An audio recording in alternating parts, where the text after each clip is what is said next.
show the life when you're just a pretty face. Just to be whoever you are is no disgrace. Don't be scared if you don't fit in. Look who's in the reject bin. It's the Raggy Dolls. Raggy Dolls. Raggy Dolls. Raggy Dolls. Dolls like you and me. Raggy Dolls. Raggy Dolls. Raggy Dolls. Raggy Dolls. Made him perfectly. So if you got a bump on your nose or lumps on your toes, do not despair. Be like the Raggy Dolls and say I just don't care. 'Cause Raggy Dolls, Raggy Dolls. Raggy Dolls, Raggy are Dolls. happy just to be Raggy Dolls, Raggy Dolls, dolls like you and me. It was no ordinary Saturday morning.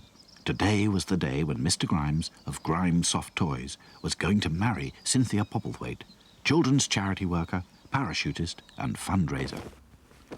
6 momentous weeks had passed since the Raggy Dolls had brought the shy childhood sweethearts together by writing secret letters on each other's behalf.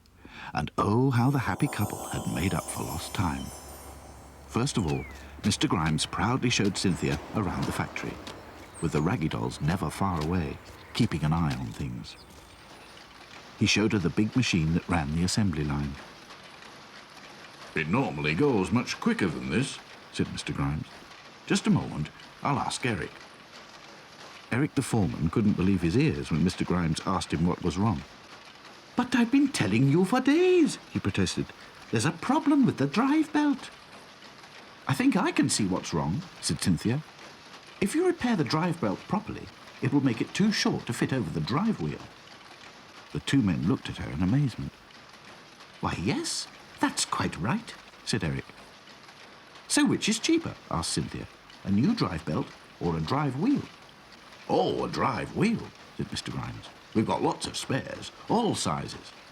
Then shorten the drive belt and put on a smaller drive wheel. It'll make the production line run faster on less power. That's brilliant, said Eric. Oh, I love you, said Mr. Grimes, and he gave Cynthia a great big hug. The Raggy Dolls were very pleased to see them getting on so well, but Sad Sack was puzzled. How did she know that? He asked. She rides a bike, said Back to Front. It's the same idea as gears. 2 weeks later, Mr. Grimes made tea for Cynthia in his garden. The Raggy Dolls hid in the flower beds and listened. I'm sorry, Ozzy, said Cynthia, but I couldn't give up my job. Those children need help. I'd feel I was letting them down. But you could help me, here in the factory, protested Mr. Grimes.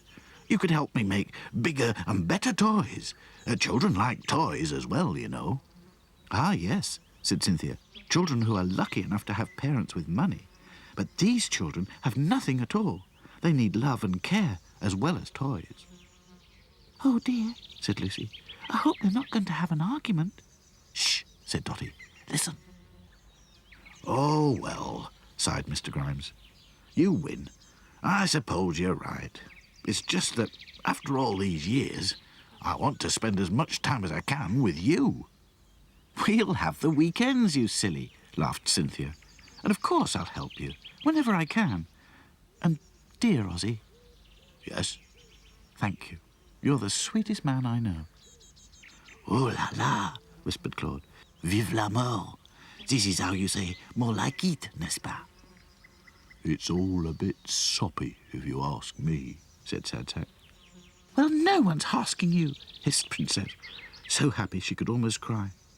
I think it's beautiful. And that very same evening, Mr. Grimes and Cynthia decided to name the day. The next morning, when the announcement was made to the whole factory, the Raggy Dolls were so excited they wanted to tell all their friends. Come on, said Dotty, let's go and see Pumpernickel. But when they got to Pumpernickel's field, they found him lying face down in the dirt. Oh, my goodness, said Lucy. What happened? Said Dotty. Pure neglect, said the Scarecrow sorrowfully. For weeks now, me pole's been getting looser and looser. Every time the wind blows, it loosens me pole. Anyway, last night I was leaning over so far, it only took a little gust to lift me out and dump me here on me face in the dirt. Oh, dear, said Princess. If only we'd known.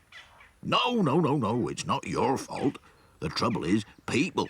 They think that just 'cause you're a scarecrow, all they got to do is stick you in a field and forget about you. And that's the truth. We'll come every day and make sure you're all right, said Lucy. Yeah, no problem, said Back to Front. But first, let's fix you up good and solid.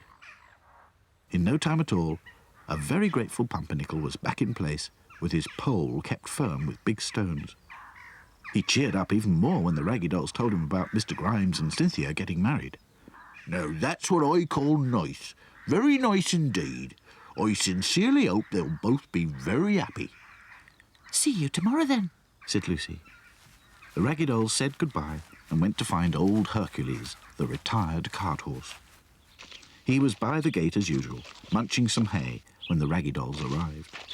Of course, being very hard of hearing, he didn't notice them, and Dotty had to climb the gate to attract his attention. Hello, she called. It's us, the Raggy Dolls. Old Hercules blinked and lowered his big, powerful head. Oh, hello, he said. How are you? We're fine, shouted Dotty. We've got some exciting news. Mr. Grimes is getting married. Carried? Yes, of course. Where to? Just say the word. It took some time, but finally the old cart horse understood and said he was very pleased indeed. As the Raggy Dolls made their way back to the factory, it suddenly occurred to Sadsack that just about everyone they knew either had something wrong with them or they had to be helped in some way. Why are we the only ones to be called rejects? He thought. Later that night, something wonderful happened. Mr. Grimes and Cynthia were taking a stroll around the factory, making plans for the wedding, when they happened to pass by the reject bin. Oh, what's this? Asked Cynthia. That? Oh, it's just the reject bin, replied Mr. Grimes. Cynthia looked in and saw all the Raggy Dolls fast asleep. Oh, how sweet! She exclaimed. The Raggy Dolls woke up and froze, not daring to move. What are all these lovely little dolls doing in here? Demanded Cynthia. And look, they're all completely different. Mr. Grimes looked. They're just rejects, he said.